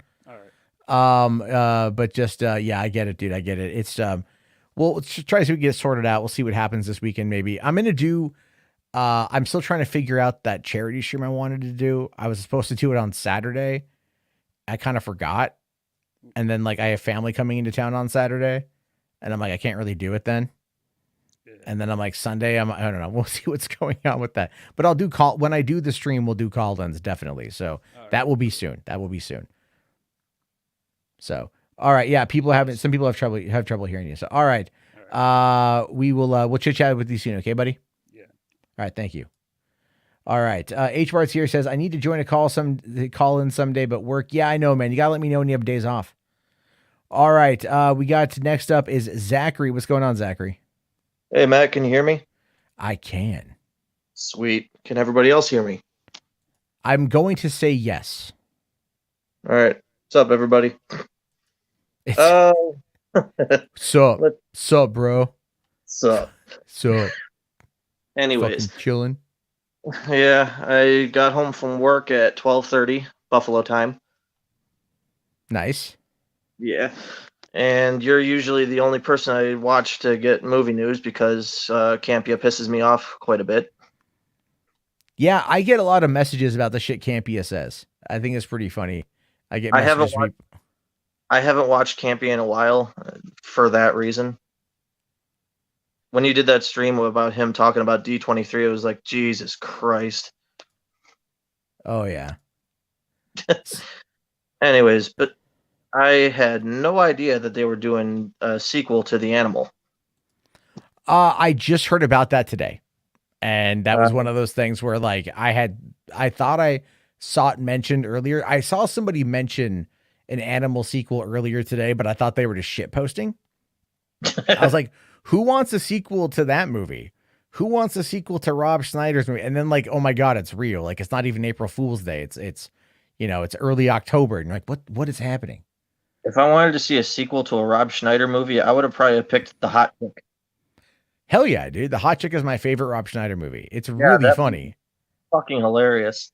Yeah, Rachel McAdams did a great job in that. I still find it funny that when we had Lord of the Rings, The Two Towers playing at the drive-in, The Hot Chick was our co-feature. So it was Lord of the Rings, The Two Towers, then The Hot Chick, then Lord of the Rings, The Two Towers again. And I was there from 6 p.m. until like 3:30 in the morning in the winter. Even in California, it gets fucking cold. Not that you're complaining, right? What? Not that you're complaining, right? Oh, no, I was absolutely complaining because I was sitting there like in my car, like just running the heat for 3 hours. And I'm just like, it's fucking cold. It gets really, so what you have to understand about San Diego is beautiful, but it's also high desert. Ooh. So, and where the drive-in was at, was located right along the San Diego River. So we get a lot of draft off of that river. And even it's great in the summertime because you've got the heat radiating pounding down on the pavement all day. So it just the pavement irradiates all that heat at night, keeping it pretty good. And then we get the cool air off of the river. So it kind of combats it a little bit. But during the winter, if there's any kind of wind or whatever, it's a very dry cold. And then you get the wind chill on top of that. It fucking sucks. Oof. But like I watched The Lord of the Rings a lot, but I'd be in my car with like blankets on, like chain smoking and shivering back and forth. There's reasons why we got drunk during those movies. Anyways, getting away from that topic because you just sound miserable talking about it. That was all right. Anyways, also with the Rob Schneider stuff, and you were talking earlier about having a soft spot for the 90s SNL cast with Rob Schneider, like I'm assuming Rob Schneider, Adam Sandler, David Spade, and Chris Farley, right? Yeah. Yeah. Like, I will say, for like all the SNL characters from that time that got their own movies, I am a little bummed out that we never got a Matt Foley motivational speaker movie. I think it would have happened had Chris Farley not died. Can I tell you a little fun fact about that? About Chris Farley's dying? Well, it's not really that fun, but I was turning 4 years old the day he died. Oh, wow. Yeah. Chadwick Boseman died on my brother's birthday. That's crazy, dude. My great-grandfather died, and then at his funeral, my mom's water broke with my younger brother. Oh, Jesus. Yeah. With those celebrity deaths on mine and my brother's birthdays, everybody, I am sorry for bumming you guys out. Yeah, man. Jeez. Yeah. You just want to have a good conversation. You're pretty. No, it's fine. People die. People die all the time. It's sad, but like, there's really nothing you're able to do about it, unfortunately. Yeah. It's just like, I would have imagined. I wonder if Chris Farley was still alive. I wonder if he would still be doing movies though. If Chris Farley was still alive, Shrek would be entirely different. That is very true. Like, I would also imagine Chris Farley would have probably had to lose some weight as he got older. Yeah, most likely would have. He most likely would have. It would have been, but I think again, like his friends would have been there for him.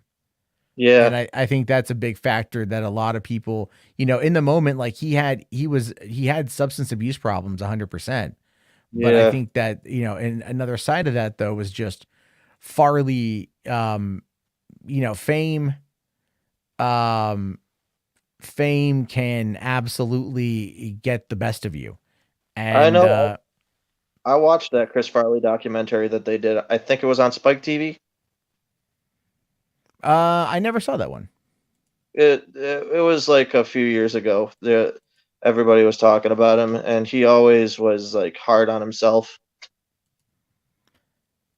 Yeah, it's that kind of stuff can happen, man. Because like it's like I'm a big Bill Hader fan, right? Oh, Bill Hader is fucking hilarious.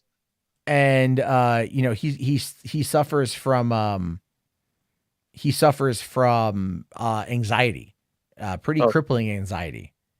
And if you know anything, if you don't know any of that about him, and you just watch him, you'll go, oh yeah, he is just kind of a fun loving guy, right? He's always laughing, he's always whatever. But like he'll tell stories about how like while he was on SNL, he would like in between sketches, would be like texting his friends, like asking like, what they thought, and like just completely anxious over it. Wow. And then he there's a lot of interviews with him talking about his anxiety and how he has to live with it, because it's so bad at times. And I have a feeling that it might be better now that he's not in like the public spotlight in regards to like having to be on, live television one night a week.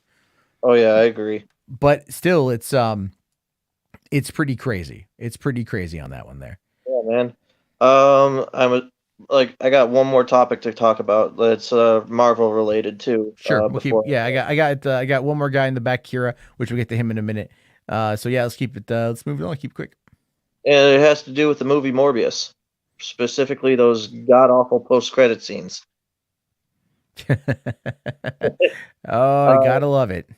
Yeah. I have a theory on why they took Michael Keaton's Adrian Toomes from the MCU universe and put it in the Sony universe. Why is that? It also involves Doctor Strange and the Multiverse of Madness, and we learned about incursions. So, did Kevin Feige specifically put Adrian Toomes in the Sonyverse to completely destroy it? That's an interesting question. That's actually a really interesting thought. I never thought about that specifically. You're welcome. I mean, yeah, somehow he got there. But then why would he want to destroy? Well, I mean, he wasn't Sinister Strange yet, right? So I don't know. Yeah, I'm just saying, like, Adrian Toomes is not in his actual universe, which makes no friggin' sense to me whatsoever.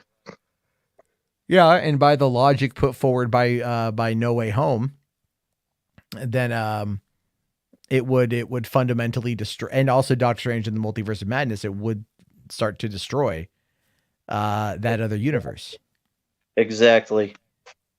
Well, maybe it's Sony's way of finally giving Spider-Man to Marvel. Or finally killing off their own shit for good. Yeah.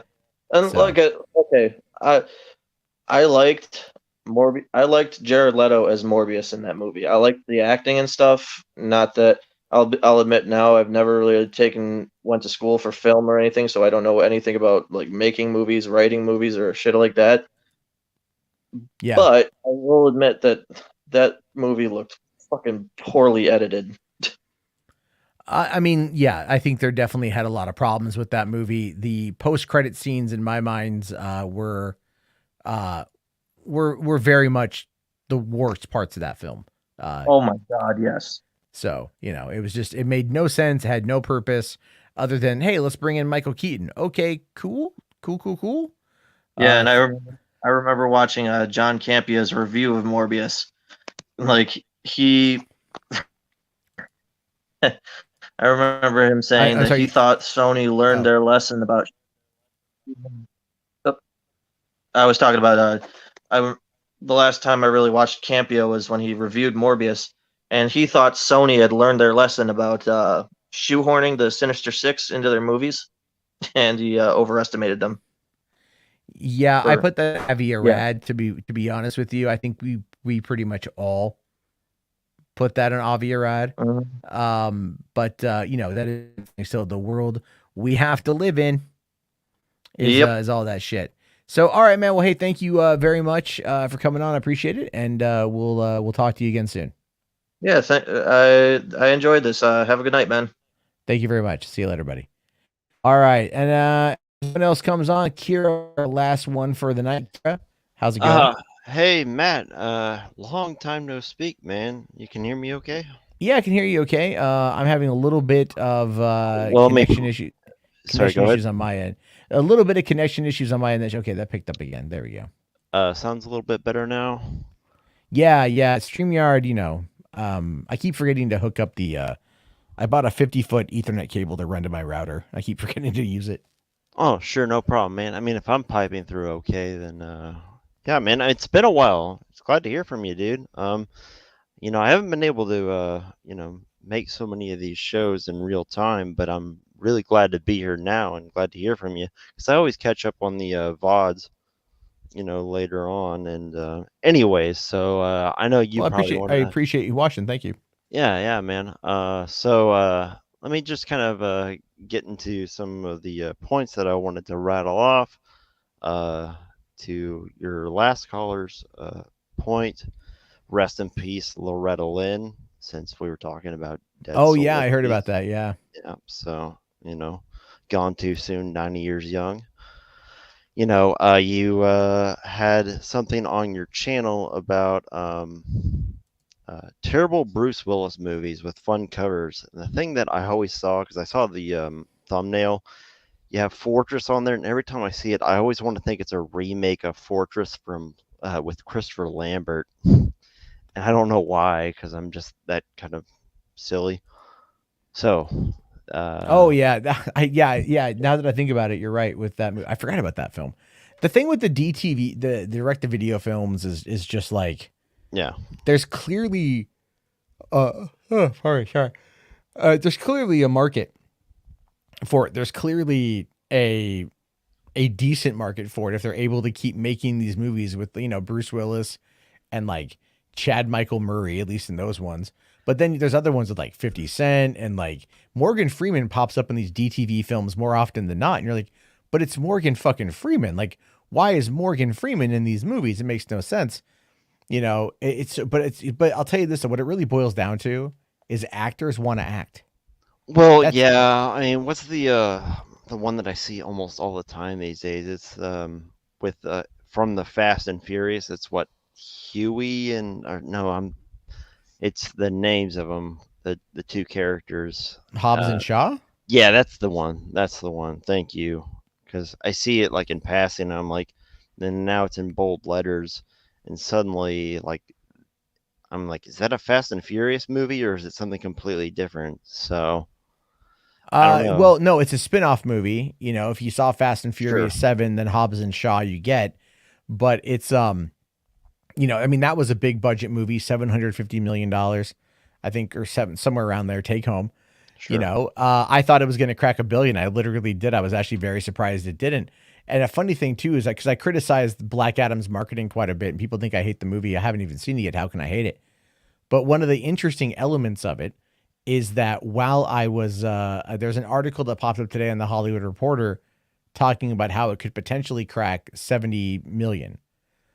And they even say in the first paragraph of that article, this would be The Rock's biggest solo outing take home for opening weekend. Way above and beyond Black Adam, really? Well, no, they're talking like above, 70 million would be like the biggest take home he's ever had as a leading man. Oh, I see. Okay. And even though again, there might be the curiosity about Superman, the Hawkman, Dr. Fate, Atom Smasher are characters that people are going to want to see. It's like, it's one of those things where the combined elements of the movie might help give it a $70 million opening weekend, but it's also entirely possible that the movie will just then die after that because there's nothing to go back to. Although I do think the violence from what we've seen will be pretty good and people are going to want to go back to the violence. But it's just that whole idea that, not everyone is always going to be able to lead something. Like, I wouldn't be surprised if in about 10 years we do start seeing Dwayne "The Rock" Johnson popping up in some of these DTV films, that are going to be like made specific. Because again, like look at Red Notice. It's $200 million movie that went straight to Netflix, and even when it was in theaters, it tanked. It crashed and burned. I mean, you would think that So. he has at least some decent, like, lasting power, to. Clearly not. But I've rehashed that argument enough times, and I know the audience doesn't give a shit. Well, yeah, and I don't want to go too heavily into, well, what about the next WWE, superstar or whatever, Yeah. you When want to is use. CM Punk getting a fucking movie? Yeah, how many cartoon reversions of, like, the Grinch, I mean, Jesus, whatever. But okay, so I know that you like to collect DVDs and Blu-rays and 4Ks, but do you have any opinion on, like, the differences between, like, Arrow Video or Scream / Shout Factory? You know what I'm talking about? I mean, like, I buy. Didn't Arrow just buy Zavvi? Yes, they did, for the Yeah. US anyways, not for UK. Yeah, well, that's fine. I mean, listen, man, I want that Battle Royale 4K fucking steelbook. There you go. But I wasn't gonna spend $100 to import it from the UK. Yeah. And I'm just like, I'll just get the Blu-ray, whatever. Because I love Battle Royale. It's a great movie. Those specialty boutique Blu-ray. I'm on the boutique Blu-ray subreddit, and so I look to see what a lot of people get. I follow a lot of 4K Twitter accounts and talk with those guys pretty often about stuff because I'm curious. For one, like, I look at home video as what is turning into a collector's market in some definitely aspects. is. It definitely is. But it's like, for me, in many ways, it is. And like for me, because I remember, like, we all got those people. I don't have the shelving. I need to get the shelving eventually. But like to put up my my library of movies, DVDs and Blu-rays. Well, and right. stuff. And when you think about that, then you're like, oh, well, I have to protect against disc rot. I mean, like, that's a thing, I mean, but that's way down on the line, because especially when it comes with, like, VHS, especially with, like, Amazon and eBay. Now that's a huge market as well, but I'm not going to get into off into the weeds about that. But with all this other stuff, you have to think about how many times do you buy the same film over and over again just for, like, a small feature or or a slight improvement on the visual quality. Yeah. Well, no, I mean, and that's very true, right? So it's like, one of the things I've looked at when it comes to 4K, purchasing 4K is, I'm a big proponent of digital filmmaking. I have been.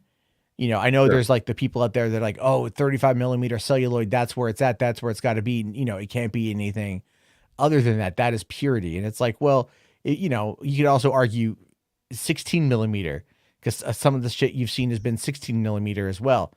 Like even the Blair Witch Project was shot, I think, on 16 millimeter and a camcorder.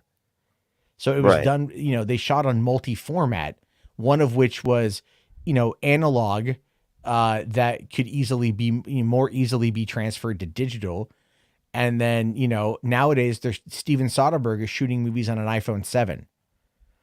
So it's like, I don't think it really matters necessarily what, look at the movie Searching, John Cho, right? It's a screen movie. The thing takes place literally like there, it's a camera, but it's meant to be looking through a computer monitor.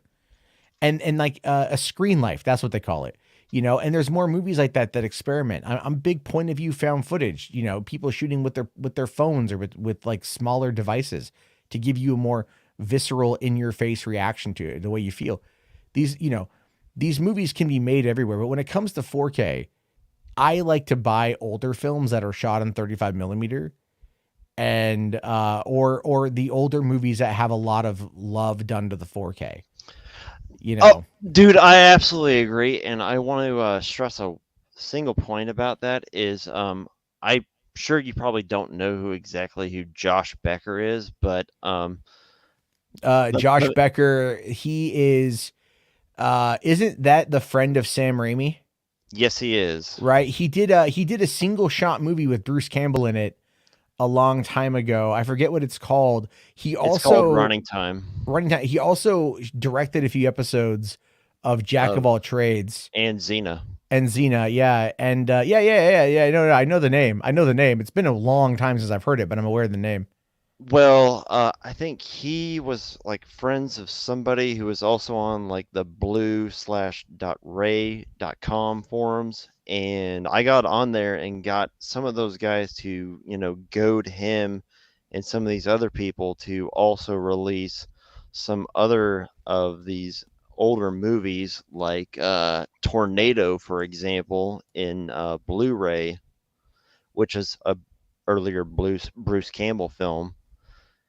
And, if you get to know some of these people online, it's kind of amazing how it can happen that way, that you can have these sort of things come into fruition that way. And I just love that about cinema in that very small way. Like the community is not so, isolated to think that, these things are like a timepiece, but rather that you can reach out to people and yeah, they're still thinking about those things. And yeah, it's really awesome that I have actually been able to talk to Bruce Campbell himself in real time and tell him, yeah, I like those older films that you did. And I love that kind of work. So, for all filmmakers out there, it's very inspiring and very, I would say, it's a very good, positive feeling.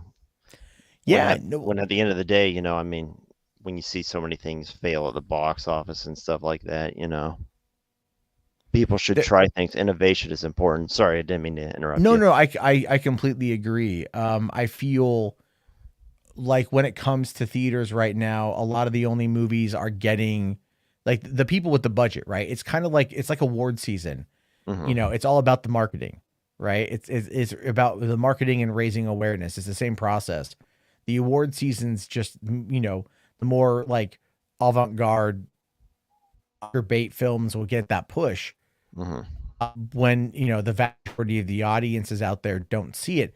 But then if a smaller movie wins or gets nominated, those other movies will get elevated by default. So it's kind of a weird symbiotic relationship there. But I do feel that like one of the things that a lot of these companies could do would be to find a better way to direct connect with the fans. And build a community about a movie, leading up to its release to get people to talk about it, rather than pull like a Billy Eichner and just go blame other people for not showing up. Okay, yeah, okay. I didn't want to clash about this, but I'll just say one small thing about that. I mean, it's not going to be the last of its kind as far as like a brocom or whatever you want to call it, So well, it's a gay rom-com, which is and it's the first big one put out by a studio. Rom-coms are already sort of a rom-coms genre. Well, I mean, like with like Tinder dating, rom-coms have kind of gone the way of the dodo, because like Netflix and chill and stuff just come over and let's smash, right? Well, I mean, yeah, and not to say like let's just throw all this to like Hallmark or something or Lifetime, but rather, make something that's worth everyone's while. Wouldn't you say? No, I agree. I think that that's the problem though, is nowadays it's like with the pandemic, it did change things fundamentally. Sure. But also it's like, even I'm like, yeah, do I want to see Bros? 100%. I think it looks really funny. I like Billy Eichner as a comedian. I would not see this movie in theaters, and it has nothing to do with the content. Everything to do with, for one, the time that I have available. Is it a movie that I feel needs to be seen on the big screen? The answer to that is no, it does not. I can watch it at home and get the same impact. I've got a 55-inch, fucking Samsung television in my bedroom. I've got Bose Quiet Comfort headset, which is a nice headset, right? And I've got a 4K player, and I've got my, whatever, right? So I can sit in bed.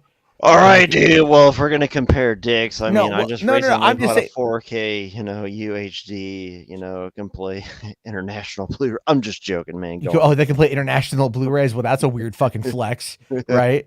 That's like, Jesus Christ. That's like showing up to a Green Day concert and going like, so do you guys like Beethoven? Like the fuck? No, it's, for one, yeah, I would like to get an international Blu-ray player as well, Dick. I'm just saying, like, no, well, dude, I spent an extra $200. No, like Benson, who's in the chat often, he's got this like 75-inch QLED thing that he'll like, and I've mentioned this before, like when he got it, he just starts sending me videos about it, right? He's like, of like pulling off the screen protector Yeah. which is like watching for a tech geek. That's like porn. Yeah, You I know, when you can get it. I take get off it. that thing, you're just like, oh, that's so sweet, right? And he's just like he's got one hand on either side, and he's like pulling it off, like, But you know, no, not like like you. slowly, like, oh, not yet, You will not never yet. have Don't this. fit. Yeah, I know, right? And like, oh, I can, So I mean, look, I like my TV. I bought it last year. I got it on sale from Costco. Yeah. It's a slightly older Samsung, but it's great, and I love it. And and it's a perfect TV for me. It was like only Yeah. $500. I thought that was a good deal. But every time I go to Costco, I was just there today, I'm looking at these QLEDs that are like $3,000, and I'm like, one day you'll be marked down to $500, and then I'll buy you. Yeah. But actually, dude, I got to let you go. I got one more guy to get to. Pop in. Yeah, man. I mean, that was a great conversation. Thanks for having me, I appreciate that. Let's see. Rational here says, I'm going to send you a video of me opening my 8K 80-inch Sony Bravia. Fuck you. All I got to say is, if any of your fans are looking for a knockoff film of Twister that has Bruce Campbell, it is called Tornado. Check it out. Yeah, that could be fun. That could definitely be fun. Anyway, all right, man. Well, man. Thank you very much, Kira. Have yourself a good night. Thank you. All right. And then finally tonight, we got Butt Toucher 69. Hey, Bubba. How you doing, man? Oh, I'm good. How about yourself? I'm okay. That's good. So, I'm not going to be as, entertaining as them, probably, or informational. I don't know as much. But all right. I do want to talk to you about a couple things. Okay. So, I heard recently that, I think you said it, that DC is dead. I've said that DC has, they've got problems. I don't think I've said that they're dead. I've heard that somebody said that DC is dead, and I'm like, okay, well, I mean, y'all been sitting on DC forever now, so at this point, it could very much well be dead, and it ain't even gonna bother nobody except for the people that don't like DC. Yeah. Because we're going to go see it anyways. Well, people who like DC are going to go see it. People who are maybe questioning where things are going to go see it. I got my ticket, man. That's kind of, I said I said I was going to go watch it. I want to go see it. And, I just hope that it's good. I just have not been happy with the marketing, for me though, all I'm saying is at the same time, one of the things I see is that it's DC has a lot of problems. They have a lot of problems with their with their storytelling, a lot of problems with their business, a lot of problems without conveying things to the fans and showing the fans that there's definitely something there with worth sticking around for. That's right. That's my big thing with it. I think they're going to be doing bigger things now since now that they got the dark side thing going and everything, and the trilogies that they're coming out with, I think are. What dark side thing?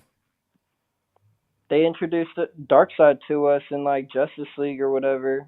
Well, they introduced, but as far as I understand it, until that's been confirmed by the company, Zack Snyder's Justice League is not canon. 2017's Justice League is canon, according to the company. Right? So Darkseid just either way, then that gives potential for or possibility that he might show up. Right? Well, they were doing the New Gods movie, and then that got canceled.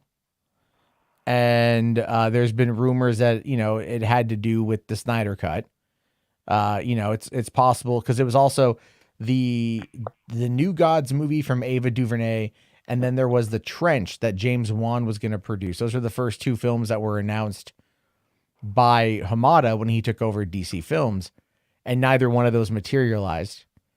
So there's been a lot there's a lot that goes into that. Like they need what they need. This is okay. Here's the thing right now is like, and this is what everyone in Hollywood knows is that, they need somebody over there at DC who will be able to, course correct and come up with a plan and stick to it. What they've done right now is I think they were really afraid of diving into something because of how their first initial plot fell apart. And, again, like they were trying to do, Man of Steel, BVS, Wonder Woman, Justice League, 4 films leading up to, 3 films before Justice League, and Suicide Squad, but that wasn't even connected. Well, it was connected originally before the re-edit. They've been messing with stuff for years because they don't have a confidence in the product. And until they get somebody that's confident in the product to oversee it, they're going to end up finding themselves in a world of shit constantly. That's why I don't really have much faith, and I don't think the audiences do as well. Okay. And another thing I wanted to talk to you about was some like horror movies, maybe that you've either seen recently or like that you would recommend, like from like a long time ago. Because I still haven't even watched, what's it called? The Shining. You haven't seen The Shining? No. And I feel like all these movies that people talk about, it's like, I might as well have already seen it because, like, I feel like I already know what happens. It's like that one movie where he's a ghost at the end. It's like I never saw that movie, but now I know what that movie's about. Well, yeah. Well, The Sixth Sense, I mean, it's worth a watch. Just because you know the destination doesn't mean that the journey isn't worth going on. Okay, so I should probably watch The Sixth Sense too. Yeah, definitely. The Shining is a really good movie. I mean, that Jack Torrance goes crazy. But how does he go crazy? Like, what and happens? I heard that it's like conspiracy, or it's like conspiratorial. There's like conspiracies all throughout it. Not that I recall. It's a fucking ghost story. Yeah, no, I heard that there's like space conspiracies, like the NASA T-shirts and stuff, and there's a whole bunch of NASA space stuff in it. In the Shining? Yeah, that's what I heard. That it takes place. No, dude, like in a motel or something, or not? No, in a ski resort, in like a ski resort out of season. It's like it's off season, and he's a caretaker with his family. He's a writer, and he goes up there for the season to take care of the lodge. So is this him losing his mind? I thought there was like a crazy twist. No, not really. I mean, it's ghosts, right? It's ghosts. That's about it. It's just that the ghosts are fucked up. I'm sorry. Like, you're like, man, you're like fucking NASA and like moon landing and weirdo rock shit. That's what I heard. I don't know. Like, no. That is, don't get me wrong. That sounds cool as fuck, right? That sounds cool as fuck, but no, man, no. The Shining does not have any of those things. Now JP here says those are the conspiracy about Kubrick faking the moon landing. That would be a thing. Yeah, I get that. But I thought it was just a movie, like a cool movie twist where they were like, it's a conspiracy. We never landed on the moon. That's Shining though. That's rumor that Kubrick filmed, directed the moon landing. It's an old, outdated, fun conspiracy theory, but it's not real. But hey, man, on that note, I gotta let you go because I gotta wrap it up. We've been on for 2 hours. All right, buddy. All right. Thank you very much, Bud Toucher. Have yourself a good night, man. Thank you. All right. What a stream. What a night. Thank you guys for coming on in and having a good time. I know we had some weird mic issues going on with Reed and with Bud Toucher there. StreamYard, sometimes it works, sometimes it don't. Today's going to be kind of a weird day. But anyway, I am going to go lay down, folks. I am exhausted. I may or may not be on tomorrow. just because I've been having a sore throat, so there's that. But at the same time, I do want to leave you all with something that is delightfully horrifying, but watch the whole fucking thing. I'll quiz you on it later. There is the link in the chat. Folks, it's not safe for work. I just want you to know that right fucking now. But it's an animated short that has been banned across the board in a number of places because of how weird and fucked up it is. Enjoy, because that's what I do here, folks. I show you things. I enlighten your life. We have a lot of fun. That's why this, my friends, is Hollywood After Dark. Another night, another show. All good, all great, all gravy. All right, everybody. Have yourself a good night. I'll see you all later. Peace the fuck out.